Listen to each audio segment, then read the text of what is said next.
बिस्मिल्लाहिर्रहमानिर्रहीम। 26वीं आईनी तरमीम को आए हुए कई दिन हो गए, लेकिन सियासी तूफान और भूचाल जो है ये थमने का नाम नहीं ले रहा। जब फोन देखें, टेलीविजन देखें, कोई ना कोई नई ब्रेकिंग न्यूज सामने आ गई।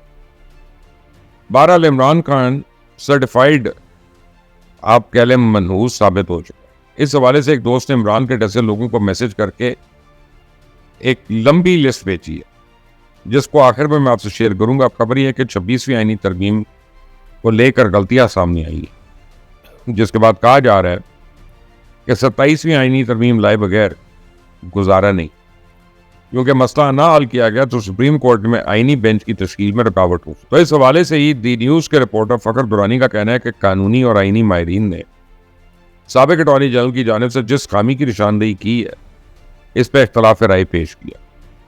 जस्टिस वजीउद्दीन अहमद का कहना है कि अगर सीनियर तरीन जजेस को आईनी बेंच और जुडिशल कमीशन के मेंबरान के तौर पर नामजद किया जाता है तो फिर किसी तरमीम की जरूरत नहीं रहेगी। उन्होंने कहा कि आइन के मुख्तलिफ शिकों को हम सिंक्रोनाइज और हार्मोनाइज करने की जरूरत है। सीनियर कानूनदान और माहिर आइन वसीम सज्जाद का कहना है कि इनके पास तस्दीक के लिए मतन मौजूद। तो अब एक साबिक अटॉर्नी जनरल जो बात कह रहे हैं वो हकीकतन दुरुस्त है, तो इनका मुशाहिदा दुरुस्त है।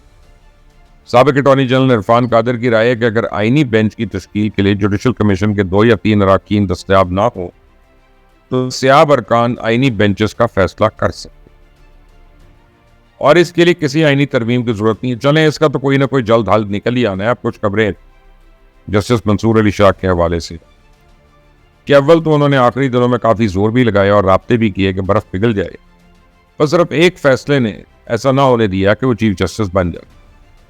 हालांकि शुरू की इत्तलात के मुताबिक पीपल्स पार्टी और JUIF के हामी थी, लेकिन नून लीग ने आखिर में पीपल्स पार्टी को अफरीदी साहब के नाम पर राजी कर लिया। उनके नून लीग को इनके नाम पर शदीद एतराज था। हालांकि इत्तलात आती रही हैं कि कई मगरबी दोस्त ममालिक ने इनकी खातिर नवाज शरीफ तक से रब्ता किया कि कोई रास्ता निकले। इस हवाले से बिलावल भुट्टो जरदारी ने कहा, मुझे नहीं मालूम था कि मंसूर अली शाह चीफ जस्टिस नहीं बनेंगे। राना सनाउल्लाह ने कहा कि जस्टिस याहिया अफरीदी को चीफ जस्टिस इसलिए बनाया गया कि वो जजेस की ग्रुपिंग का हिस्सा नहीं।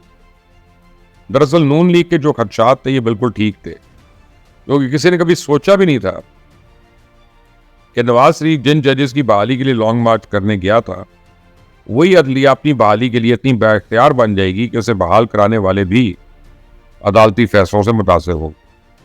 और अदलिया बहाली में जिन्होंने अदलिया बहाली की मुखालफत या हिमायत की थी, वो दोनों पार्टियां पीपल्स पार्टी और नून लीग मुस्तकबिल में खुद मुतासर हो और दोनों पार्टियों की हुकूमतें खत्म और वज़राए आज़म को नाअहल करार दिया जाएगा और अदलिया पार्लियामेंट पे हावी हो जाएगी। तो अदलिया बहाली के बाद ही PPP हुकूमत में आप समझे अदलिया की जानिब से इंतजामी मुदाखलत करके पीपल्स पार्टी की हुकूमत को परेशान रखा गया। तो उस वक्त तो PTI की सियासी अहमियत नहीं थी, लेकिन इफ्तिखार चौधरी की हामी थी। और बाद में इमरान खान इफ्तिखार चौधरी के भी मुखालिफ हो गए। मियाँ साकिब निसार बाद में नून लीग की हुकूमत में चीफ जस्टिस बने और इनके साथ बाद जजेस भी नवाज शरीफ के मुखालिफ और PTI के हामी थे।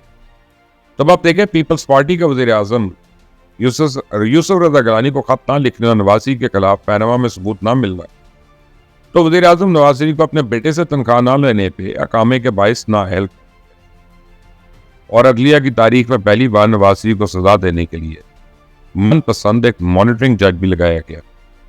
फिर जब से अदलिया में PTI के हामी जजेस की तादाद बढ़ गई जो खुल्लम खुल्ला इमरान खान के हामी थे, उन्होंने नाअहली होने के एक केस में नाअहली साबित होने के केस में इमरान खान को नाअहली से बचा लिया और बिन मांगे इमरान खान को सादिक और अमीन और नवाज शरीफ को बुरे अलकाबात से नवाज दिया। ये रिलीफ का सिलसिला तो आज भी जारी है।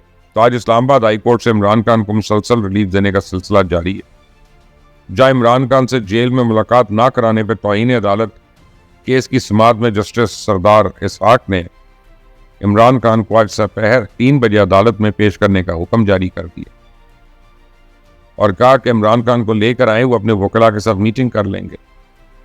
तो इससे पहले इस्लामाबाद हाई कोर्ट ने तोशाखाना केसों में इमरान खान की अहलिया बुशरा बीबी की जमानत मंजूर।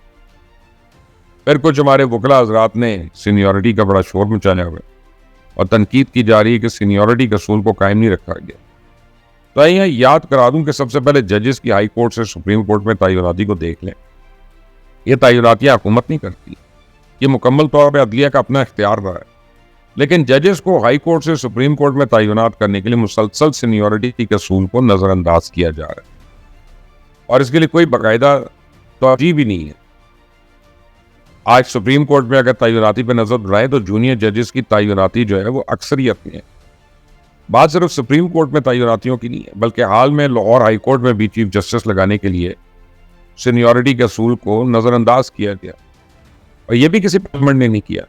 नई सीनियरिटी के असूल को नजरअंदाज करने के लिए हुकूमत की तरफ से अदलिया पे कोई दबाव था। तो यूं जब सुप्रीम कोर्ट और हाई कोर्ट में तैनाती के लिए सीनियरिटी के असूल को नजरअंदाज करना जायज है, तो फिर चीफ जस्टिस सुप्रीम कोर्ट बनाने के लिए सीनियरिटी का असूल जो है वो कैसे मुकद्दम हो गया। तो दूसरी जानिब कल चीफ जस्टिस ऑफ पाकिस्तान काजी फाइज और नामजद चीफ जस्टिस याहिया अफरीदी के दरमियान मुलाकात की हुई। इसके अलावा जस्टिस याहिया अफरीदी जस्टिस मंसूर अली शाह के चैम्बर भी गए। दूसरी जानिब कल से इतलात ये भी है कि मंसूर अली शाह अपनी फैमिली के साथ उम्रे पे जा रहे हैं। इस पर कुछ लोगों का मानना है कि शायद उस वक्त पेश होने वाले चीफ जस्टिस काजी फाइज शाह के अलविदाई तकरीब में शिरकत नहीं करना चाहते। साथ ही लोग तो ये भी कह रहे हैं कि उम्रे पे जाने से इनको नए चीफ जस्टिस की तकरीब हलफ बर्दारी में भी शिरकत नहीं करनी पड़ेगी। अलबत्ता आज सुप्रीम कोर्ट के जस्टिस मंसूर अली शाह ने चीफ जस्टिस ऑफ पाकिस्तान को खत लिखकर एक बार फिर मखसूस बेंच में बैठने से माजरत की।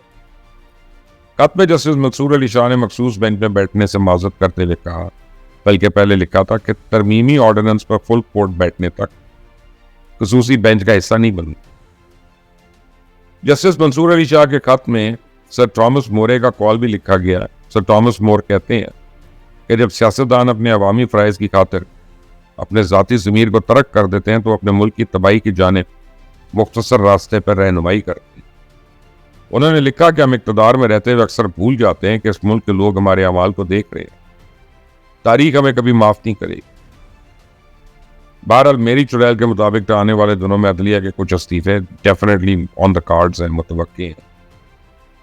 अब ऐसा कि जैसे मैंने शुरू में कहा था, आपको आखिर में बताऊंगा कि इमरान खान इस सदी का सबसे बड़ा पिनोकियो कह लें, मनूस कह लें, ये फॉरवर्ड मैसेज पर हकीकत पर मबनी बातें इसमें।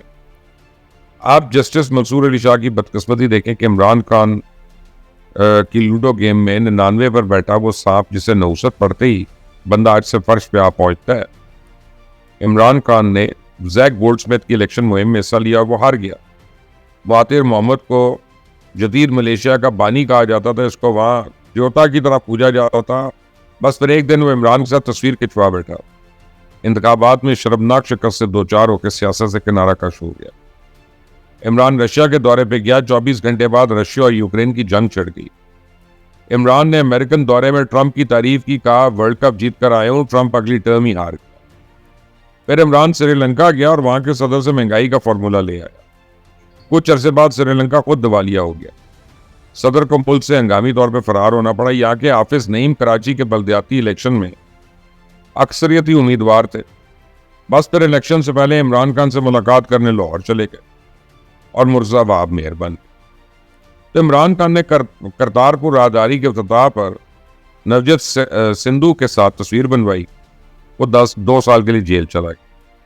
कुछ अरसे पहले इमरान खान के अकाउंट से मुजीबर रहमान के गद्दार ना होने के बारे में ट्वीट्स की गई।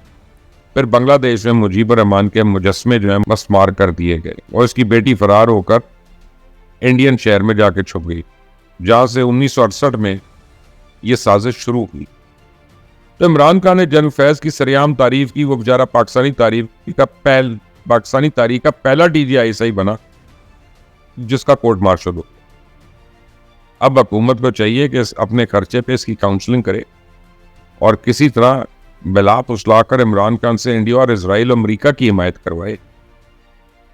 बाकी इमरान के सितारों पे छोड़ दे, वो खुद इनसे बदला ले लेंगे। इस चैनल को देखने का शुक्रिया। बेल आइकॉन को प्रेस करें, इसको सब्सक्राइब करें, कमेंट्स अपनी राय दें। Until the next time, Allah.